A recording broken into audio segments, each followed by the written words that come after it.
Les premières stations de ski ont ouvert le week-end dernier. Val Thorens, par exemple. Courchevel, ce sera ce week-end. Et cette question ce matin, va-t-on trouver encore longtemps des locations de vacances à la montagne? Car figurez-vous que c'est dans les stations où on trouve le plus de passoires thermiques et qui sont donc bientôt interdites à la location, même en saisonnier. Notre journaliste immobilier Marie-Cœur de Roy a fait les comptes avec Hero, spécialiste de la rénovation de logements.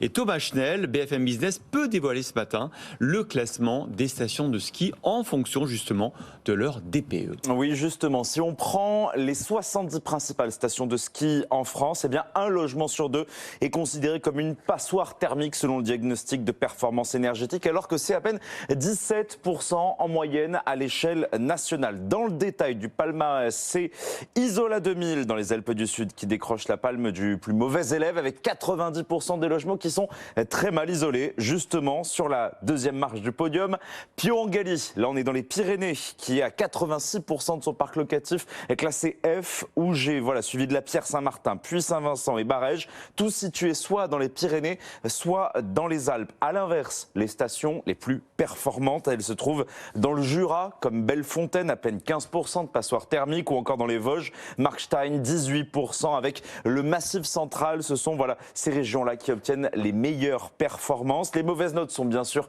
liées tout d'abord au climat, mais surtout au type de construction, puisque le parc locatif dans les stations date des années 70. On construisait au parpaing, ce qui laisse passer le froid. Les propriétaires des biens immobiliers gourmands en énergie n'ont plus donc que 5 ans pour se conformer aux normes, puisque le gouvernement entend éradiquer les passoires thermiques d'ici 2028 en interdisant les locations classées F.